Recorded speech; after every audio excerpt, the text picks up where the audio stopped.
천국여행 1편 16번째 데려가심 2007년 2월 18일 두려움 속에 찾아오신 예수님. 누구에게나 두려움이 찾아올 때가 있다. 주님께서 수시로 천국에 데려가 그 아름다움을 느끼고 누리면서도 나 역시 두려움에 빠져 고통하였던 경험이 있다. 인간은 누구나 그럴 수 있다. 그럴 때 그 두려움을 어떻게 처리해야 할지를 주님께서 알려주시고자 허락하신 사건이 이날 있었던 것이다. 어떤 일을 계기로 내게 두려움이 엄습했고 나는 밤새 끙끙대며 두려움을 안고 울었다. 마귀는 무작정 내게 덤벼들 수 없는 존재이다. 그는 호시탐탐 나의 연약함을 엿보고 있다가 자기가 좋아하는 속성이 내 안에 비치기만 하면 재빨리 불화살을 쏘아대는 것이다. 나의 연약함이란 겉으로는 활발해 보이나 실은 내성적임을 주님도 아시고 마귀도 아는 것이다. 그래서 내 자신을 공적으로나 세상에 드러내는 것에 대한 두려움이 있었다. 그것은 어린 시절 상처로 인하여서였음을 알게 되었고 이제는 치유받았으나 당시에는 그랬다. 근본적으로 낮은 자존감 때문이었다. 늘 내 자신에 대해 자신 없어 하는 것이다. 나라는 존재에 대한 가치를 그다지 높게 두지 않았었다. 그러므로 내가 세상에 드러나면 무사람들의 비방과 손가락질과 비평의 도마 위에서 난도질 당할 것 같은 두려움이었다. 아주 많이 아플 것 같았기 때문이다. 더 이상은 아프고 싶지 않았기 때문이다. 이제는 그만 아프고 싶었다. 이제 주님과 더 깊은 사랑에 빠지면서 이제는 더 아픈 고통은 겪고 싶지 않았던 것이다. 그런데 나를 온 세상에 드러낼 때 숱한 비평이 있을 거라는 누군가의 말을 들었을 때 그만 그것이 내 심령에 비수처럼 꽂히게 된 것이다. 주님께서 허락하여 드러내신 나의 연약함이었다. 그 시간 이후부터 그 비수가 점점 아파오기 시작하면서 그날 밤새 눈물로 앓은 것이다. 밤새 몇 시간을 울며 주님께 부르짖었다. 주님, 저는 유명해지겠다고 하지 않았습니다. 전 크게 쓰임받고 싶다고 말씀드린 적도 없습니다. 저는 단지 여느 사람들처럼 주님을 사랑하며 섬기다가 주님 앞에 갔을 때 잘하였도다 칭찬받고 싶다고만 했을 뿐입니다. 그런데 지금 이 일이 무엇인지요? 제가 생각하기에 너무 엄청납니다. 감당하기 힘이 듭니다. 꼭 제가 세상에 드러나야 하나요? 무명으로 책을 내면 어떨까요? 전 정말이지 숨고 싶습니다, 주님.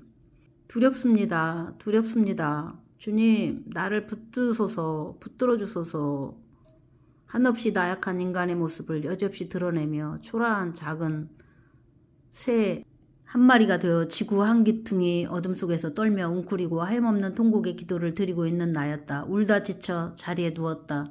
누워서도 계속 예수님, 예수님, 예수님만 찾았다.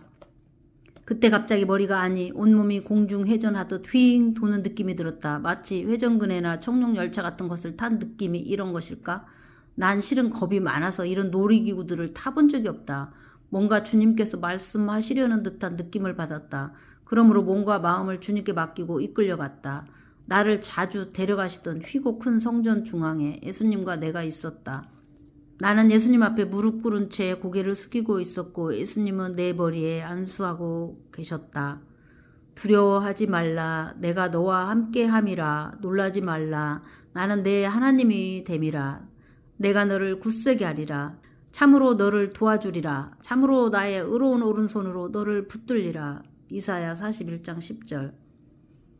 예수님께서 물끄러미 나를 내려다보시는데 주님의 마음이 내게 느껴져 왔다. 예수님은 지금 나를 보시며 하염없는 안타까움을 가슴 가득 느끼고 계신 것이다. 예수님께 무척이나 부끄러웠다. 지금 내 자신의 이런 모습이 부끄러워 견딜 수가 없었다.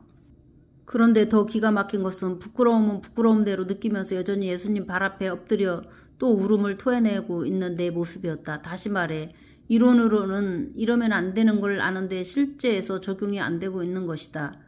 주님, 제가 유명해져서 여기저기 다니고 싶다고 그런 적 없잖아요.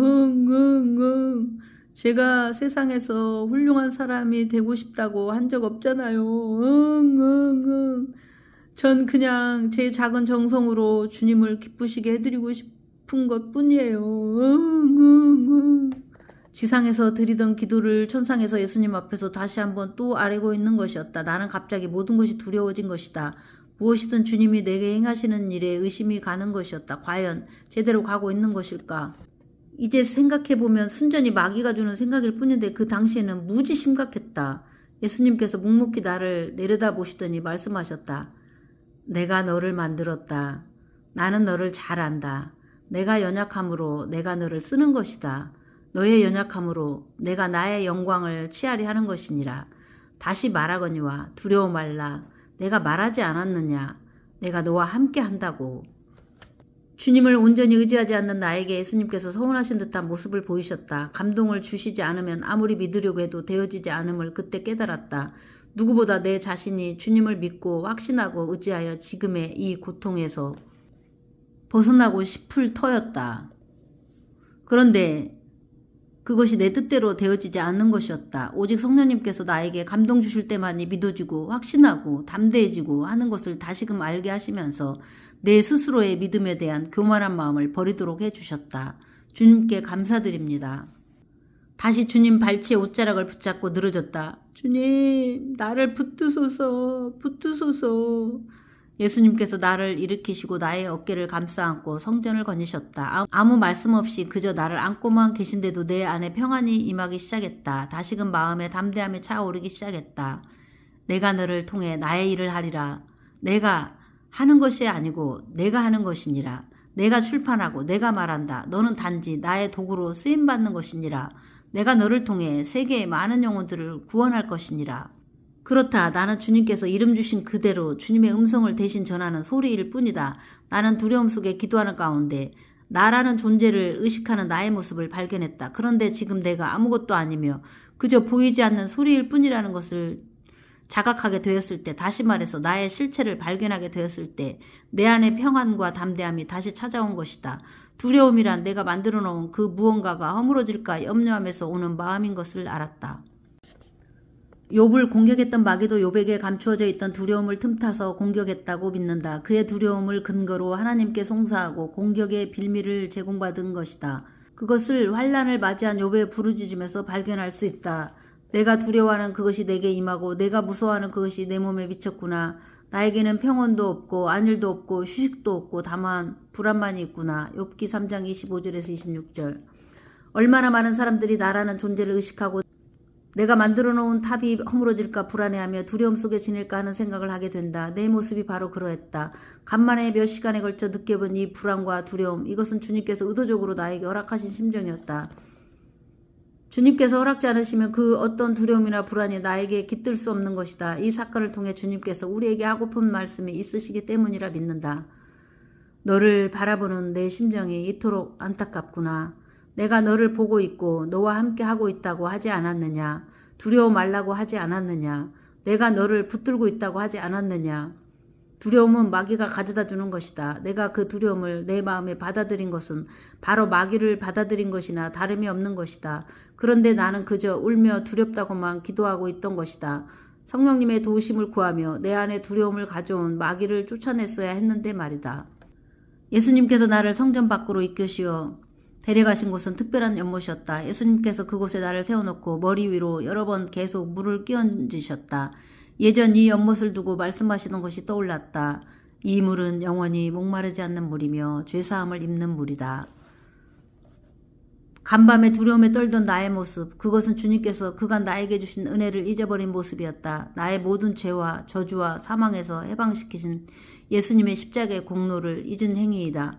그것은 주님께 죄악인 것이다. 내가 두려워하고 불안해하는 것은 주님을 의지하지 않은 데서 나오는 죄된 모습인 것이다. 그러므로 예수님께서 그 물을 통해 나에게 죄사함의 은혜를 부어주신 것이다. 그래서 내가 지금 이렇게 죄사함을 받고 회복된 것이다. 할렐루야. 이 대목에 대해 마귀의 해방이 심했다. 깨고 난 후 도무지 기억이 나질 않았다. 지상에서는 기억이 나지 않던 것을 예수님께서 나를 천국으로 다시 데려가셔서 기억나게 해주셨다. 그리고 지금 또 이곳에 이 장면을 쓰려고 하니 워드 문서가 갑자기 사라져버리는 것이었다. 회복한 문서를 다시 보는데 어느 대목이 사라진 것인지 도무지 또 기억이 나지 않는 것이었다. 주님께 기도드리자 성령님께서 다시 기억나게 도와주셨다. 마귀가 왜 이 대목에 이리도 민감한 것일까? 하나님은 우리가 성실하게 되기를 원하시고 마귀는 우리가 죄 중에 더러운 상태로 있기를 원하는 것이다. 그리고 하나님은 우리가 깨끗한 신부로 단정하길 원하셔서 회개하라고 하시는데 마귀는 우리가 회개치 못하도록 길을 써가며 해방하는 것이다.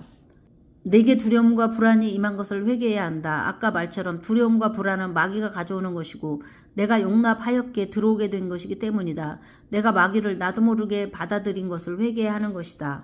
나 역시도 내가 아는 죄는 회개하지만 내가 두려워하거나 불안해했던 것을 회개한 적은 없었던 것 같다. 그저 주님께서 나의 두려움을 거두어 가셨다고 감사할 뿐이었다. 그런데 오늘 성령께서 깨닫게 해주신 것이다. 내가 주님을 의지하지 않고 불안해하고 두려워하는 것이 하나님 앞에 죄악이며 회개해야 하는 것임을, 회개하는 그것이 주님께서 원하시는 것임을. 인간은 너나 없이 연약하여 두려워하는 경우에 처할 수가 있다. 불안에 떠는 경우도 있다. 그때마다 재빨리 두려움과 불안을 가져온 마귀를 물리치고 그것을 받아들인 나의 죄를 회개하자. 그러면 우리는 더욱 성결해질 수 있다. 더욱 깨끗한 신부로 단장하게 되는 것이다. 신랑이신 예수님께서 신부인 우리에게 그것을 원하시는 것이다. 그러면 한 걸음 더 주님께로 가까이 나가게 되는 것이다. 주님과의 아픈 대화 후 나는 지상으로 돌아와 있었고 깊은 잠에 빠져들었다.